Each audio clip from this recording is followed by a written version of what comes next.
ছোটবেলা থেকেই দেখতাম শবে বরাত আসলেই আম্মু বাসায় খুব আয়োজন করে হালুয়া রুটি এসব বানাতো। তার মধ্যে আমার সবথেকে পছন্দের হালুয়া ছিল এই ছোলার ডালের হালুয়া। আগে এই রেসিপিটা বানাতে আম্মুকে যখন দেখেছি মনে হতো যে অনেক কষ্ট করতে হতো।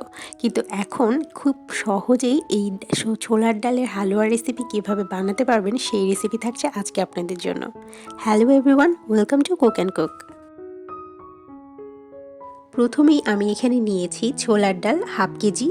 আমি এটাকে সারা রাত ভিজিয়ে রেখেছিলাম। আপনারাও চেষ্টা করবেন এভাবে সারা রাত ভিজিয়ে তারপর ব্যবহার করার জন্য। আর যদি হাতে সময় কম থাকে তাহলে আপনারা 4 থেকে 5 ঘন্টা ভিজিয়ে রাখলেও হবে। এবার আমি ডালটাকে ভালো মতো কচলিয়ে ধুয়ে পানি ঝরিয়ে নিলাম। এবার ডালটাকে সেদ্ধ করার জন্য আমি এখানে একটা প্যান নিয়েছি। প্যানের মধ্যে আমি পানি ঝরানো যে ডাল ছিল সেটা দিয়ে দিলাম। এবার এখানে আমি দিয়ে দিচ্ছি 3-4টা দারচিনি। চাইলে আপনারা এখানে আস্ত এলাচ অথবা তেজপাতাও ব্যবহার করতে পারেন। দিয়ে দিচ্ছি আমি হাফ চা চামচের মতো লবণ এবং এখানে আমি এবার দিয়ে দিচ্ছি 3 কাপের মতো পানি।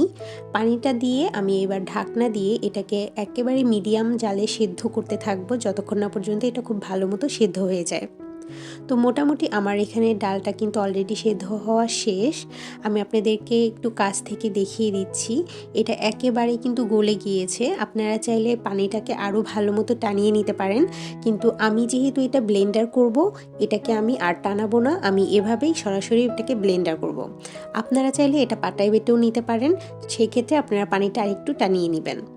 তো আমি এখানে ব্লেন্ডার করে রেখেছি। সবথেকে আপনাদের ইম্পর্টেন্ট যে জিনিসটা সেটা মাথায় রাখতে হবে, এই ডালটা কোনোভাবেই কিন্তু এক্সট্রা পানি দিয়ে তারপর ব্লেন্ড করা যাবে না। অনেক ক্ষেত্রে দেখা যায় যে ব্লেন্ডার করতে গেলে আপনাদেরকে পানি এক্সট্রা দিতে হয়, সেক্ষেত্রে কিন্তু আপনার পানিটা শুকাতে অনেক বেশি সময় লেগে যাবে। এবার আমি প্যানের মধ্যে এখানে দিয়ে দিচ্ছি হাফ কাপ ঘি। অবশ্যই এখানে আপনারা কিন্তু ঘিটা ব্যবহার করবেন। আর এখানে কিন্তু আমার জালটা একেবারেই মিডিয়াম থেকে লো আঁচে আছে। আর দেখতেই পাচ্ছেন আমি এখানে দিয়ে দিলাম 1 চা চামচের মতো এলাচের গুঁড়া। আপনারা এখানে যে কোনো আস্ত এলাচ অথবা দারচিনি এই সমস্ত কিছু ব্যবহার করবেন। তো আমি এইগুলো ব্যবহার না করে আমি সরাসরি এলাচের গুঁড়াটা ব্যবহার করলাম।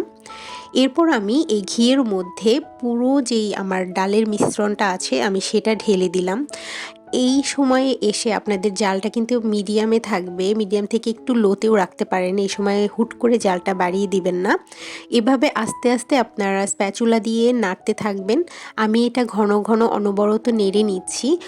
প্রথম ঘিটা উপরে এরকম ভেসে থাকবে, আস্তে আস্তে নাড়তে নাড়তে কিন্তু ঘিটা আপনার এই ডালের সাথে মিশে যাবে। আর এই সময়ে এসে আপনারা নাড়াচাড়া কিন্তু কোনোভাবেই থামাতে পারবেন না, অনবরত এভাবে নাড়তে থাকবেন।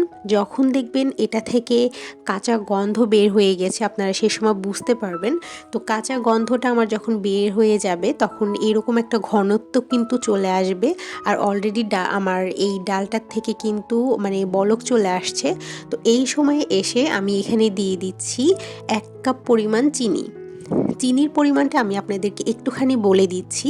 এখানে আপনারা 1 কেজি ডালের জন্য 4 কাপ চিনি ব্যবহার করবেন। মোটামুটি আমি যেহেতু এখানে হাফ কেজি ডাল নিয়েছি, আমার এখানে লাগছে 2 কাপের মতো চিনি। প্রথমে আমি 1 কাপ চিনি দিয়ে ভালো মতো এটাকে নেড়েচেড়ে মিশিয়ে নিচ্ছি এবং খুব ভালো মতো স্মুথলি আমার এই চিনিটা মেশানো হয়ে গেলে তারপর আমি এখানে আবারও অ্যাড করে দিচ্ছি হাফ কাপের মতো চিনি। এই হাফ কাপ চিনি দিয়ে আমি আবারও কিন্তু সেম প্রসেস ফলো করতে থাকবো। খুব ভালো মতো নেড়েচেড়ে মিশিয়ে নিচ্ছি। তারপরও আমি আবার হাফ কাপ চিনি অ্যাড করব। এই প্রসেসে আপনারা যদি চিনি ব্যবহার করেন তাহলে আপনারা হুট করে একসাথে যখন 2 কাপ চিনি দিতে যাবেন আপনাদের চিনি থেকে পানি অতিরিক্ত ছেড়ে দিবে এবং অনেক সময় দেখা যায় যে কিছু লাম্পসের মতো তৈরি হয়, যেটা কিন্তু হালুয়ার মধ্যে ওটা দেখতে ভালো লাগে না। তো এভাবে আস্তে আস্তে আপনারা যখন চিনিটা অ্যাড করবেন সেটা কিন্তু আপনাদের হালুয়ার জন্য একেবারে সবথেকে পারফেক্ট হবে। তো এভাবে নাড়তে নাড়তে আমার চিনিটা কিন্তু অলরেডি চিনির পানি টেনে গিয়েছে। আমি সামান্য একটু লবণও ব্যবহার করেছি। তো আমি এরপর এই সময়ে এসে দিয়ে দিচ্ছি আরও 1 টেবিল চামচের মতো ঘি।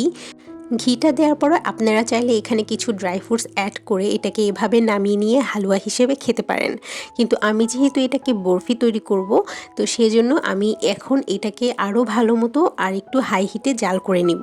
এই সময় এসে অবশ্যই কিন্তু আপনার চুলার হাই হিটে রাখতে হবে চুলার তাপটা। তো এই সময় এসে দেখবেন যে প্যান থেকে হালুয়াটা ছেড়ে ছেড়ে দিচ্ছে, তখনই আপনার বুঝতে হবে যে আপনার হালুয়াটা একদমই রেডি হয়ে গিয়েছে। তো এই সময় এসে আমি হালুয়াটা নামিয়ে নিলাম এবং যেই পাত্রে আমি হালুয়াটা সেট করব সেখানে আমি এভাবে একটুখানি ঘি ব্রাশ করে নিচ্ছি। আপনারা চাইলে এখানে অয়েল ব্রাশও করতে পারেন। তো এই তো আমি কিন্তু আমার হালুয়াটা নামিয়ে নিচ্ছি। তো দেখতেই পাচ্ছেন হালুয়াটা যখন আমি ঢেলে দিচ্ছি প্যান থেকে কিন্তু অটোমেটিক ছেড়ে আসছে, প্যানের সাথে লেগে থাকছে না, অথবা আমার স্প্যাচুলার সাথেও কিন্তু এটা লাগছে না। তো এই সময় আসলেই কিন্তু আপনার হালুয়াটা একেবারে পারফেক্টলি শক্ত হবে, খুব ভালো মতো সেট হবে। তো এইভাবে আমি স্প্যাচুলা দিয়ে খুব ভালো মতো সমান করে নিচ্ছি এবং উপর থেকে আমি এখানে কিছু বাদাম কুচি দিয়ে দিলাম। বাদাম কুচি দিয়ে আমি এটাকে আবারও স্প্যাচুলা দিয়ে ভালো মতো চেপে চেপে এটাকে সেট করে নিচ্ছি। এবার এটাকে আমি রেস্টে রেখে দেবো মিনিমাম 1 ঘন্টার জন্য। আপনারা চাইলে রেফ্রিজারেটরেও রাখতে পারেন আধা ঘন্টা অথবা 1 ঘন্টার জন্য। এরপর কিন্তু এটাকে বের করে আপনারা আপনাদের পছন্দ অনুযায়ী শেপ করে কেটে নিতে পারেন।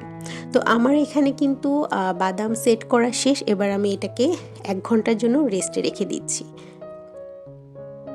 তো 1 ঘন্টা পর রেস্ট থেকে বের করে আমি এটাকে এবার আমার পছন্দ অনুযায়ী শেপে কেটে নিচ্ছি।